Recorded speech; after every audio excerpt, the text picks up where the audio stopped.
तो ये जो स्टोरी है मेरे पास, ये भी आई थी मेरे पे पौड़ी गढ़वाल से। बहुत ही ज़्यादा भगवान में विश्वास करना, कुलदेवता कुलदेवतियों में विश्वास करना, और बेसिकली यहाँ पे ये होता है कि अपना सब कुछ भगवान को दे देते हो, भगवान में बहुत मानते हैं। पौड़ी गढ़वाल तो बहुत ज़्यादा, ठीक है। तो ये स्टोरी थी एक फैमिली की, बहुत पुरानी स्टोरी थी, ये 1990s की थी।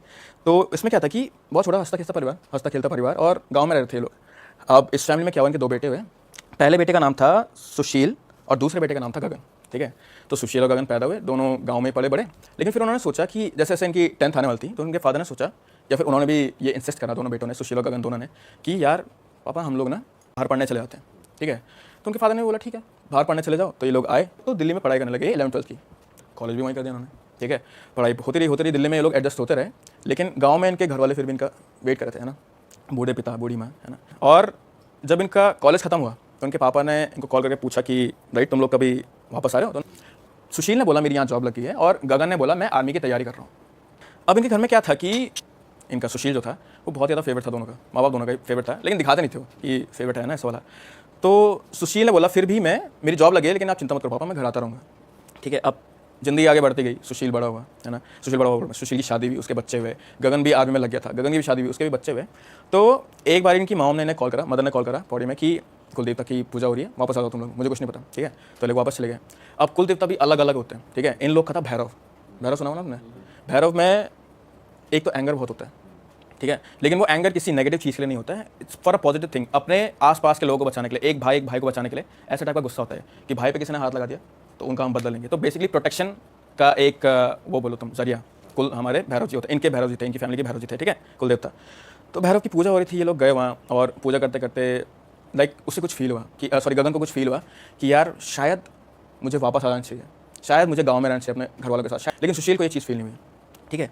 अब गढ़वाल में क्या होता है ना, एक बहुत ही, तुम लोगों ने शायद सुना होगा पहले बंटवारा, ठीक है, ज़मीन मतलब बांट देते हैं बच्चों में, और ये सब कुछ हो रहा होता है। तो ये लोग आए हुए थे घर, इनकी फैमिली भी आई हुई थी, इनकी बीवियाँ भी आई थी, बच्चे भी आए हुए थे। तो उनके फादर ने सोचा कि बंटवारे का टाइम आ गया शायद से, अब मैं बुढ़ा भी हो गया, है ना, उनकी तबीयत खराब हो रही थी, तो उनका बंटवारा कर देते हैं। अब गगन ने अपने फादर को बताया कि मेरे गाँव में रहने का मन है, तो उसके पापा खुश हो गए कि चलो हमारा एक बेटा तो यहाँ पे रहेगा, लेकिन ठीक है, बड़ा बेटा फेवरेट था।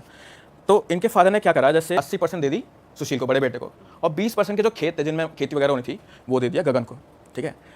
अब गगन इस बात से चिढ़ गया, ठीक है। उसने कहा मैं गांव में रह रहा हूँ, तुम बड़े भैया को दे रहे हो सारी ज़मीन, उसको यहाँ रहना भी नहीं है, ठीक है। तो इस बात पर इनका बहुत विवाद होता था, अपने फादर से भी चाहता था, तो मैंने यही करा, अगर तू मुझे लायक लगता तो मैं तुझे दे देता, है ना। तो सुशील को लगा कि यार ज़्यादा बहस ना हो, तो इसीलिए उसने अपने जो हिस्से की ज़मीन मिली थी उसमें से आधी ज़मीन अपने छोटे भाई को दी थी गगन को, और वो चले गया दिल्ली काम करने के लिए अपनी फैमिली के साथ। अब गगन ने सोचा कि जब मेरे पास यहाँ इतनी ज़मीन है ही, तो मैं यहाँ रह लेता हूँ थोड़ा टाइम, ठीक है। और आर्मी वालों की ना छुट्टी होती है, तुमने देखा होगा, 2-3 महीने की छुट्टी होती है, आ जाते हैं वापस घर आ जाते हैं। तो उसने उस पूरे टाइम गाँव में खेती करी, अपने पापा की मदद करी, अपनी मम्मी की सेवा करी, है ना, गाँव वालों से मिला जुला वो, और उसे बहुत ही अच्छा लग रहा था इस टाइम पे, कि उसकी बीवी को भी अच्छा लग रहा था। उसकी बीवी का नाम था मधु, आई थिंक सो, हाँ मधु, ठीक है, उनकी बीवी का नाम था मधु। तो गगन, मधु और उनकी 2 बेटियाँ यहीं रहते थे, गाँव में घुल मिल गए थे लोग, ठीक है ना, गाँव में घुल मिल गए थे। अब दोबारा से कुलदेवता की पूजा होती थी, तो गगन को जब भी कुलदेवता की पूजा होती थी उसे कुछ ना कुछ महसूस होता था, पॉजिटिव नेगेटिव पता नहीं, लेकिन उसे महसूस होता था कि हाँ इस पूजा से मेरे पे कुछ असर पड़ रहा है, ठीक है। तो गगन का और मन करने लगता था गाँव में रहने का। लेकिन एक टाइम फिर ऐसा आया जब उसे वापस आर्मी में जाना ही था, तो उसने अपनी बीवी को बोला कि मैं चलता हूँ, लेकिन तुम यहाँ पे ध्यान रखना, ठीक है, मेरी माँ का ध्यान रखना, मेरे पापा जी का ध्यान रखना, बच्चों का ध्यान रखना, तो तुम यहीं रहो, मैं जाता हूँ, ठीक है। अब वो चले गया, और इन लोगों की लाइफ अच्छी खासी बीत रही है। अचानक से इनके फादर की तबीयत खराब हो गई, तो उनकी तबीयत खराब हो गई, उन्होंने इसे कॉल करके बोला कि गगन जल्दी वापस आ जाओ, सुशील जल्दी वापस आ जाओ। सुशील उस टाइम पे वापस घर नहीं आ पाया, उसकी जॉब में बहुत ज़्यादा इंपॉर्टेंट चीज़ चल रही थी, और उसने सोचा कि शायद तबीयत खराब हो रही है, मेरे फादर की तबीयत खराब होती रहती है, वो सीरियस नहीं होगा। अब गगन जिस दिन घर पहुंचा उस दिन रात में उनके फादर की डेथ हो गई अनफॉर्चुनेटली, ठीक है।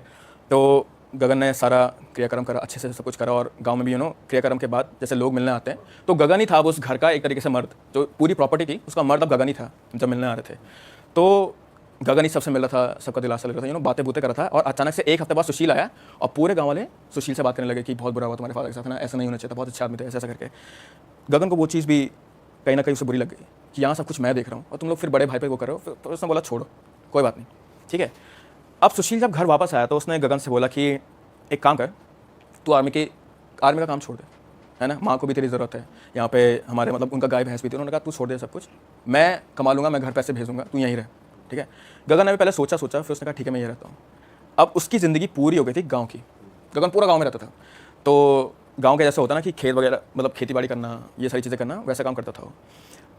अब क्या हुआ कि गगन यहाँ रह रहा था, तो उसका तीसरा बच्चा होने वाला था, अच्छा। ठीक है, उसकी 2 बेटियां पहले से थी, गंगा तीसरा बच्चा पैदा होने वाला था, तो वो खुश थे और गांव के लोग भी बहुत ज़्यादा खुश थे। पहाड़ों की बात एक बहुत ज़्यादा सही ये है कि पहाड़ों में सिर्फ रास्ते होते टेढ़े मेढ़े, वहाँ लोग बहुत ज़्यादा सीधे होते हैं, सब लोग खुश हो रहे हैं, ऐसा लग रहा था उन्हीं का बच्चा पैदा हो रहा है। ठीक है, तो वो लोग खुश थे उनके लिए।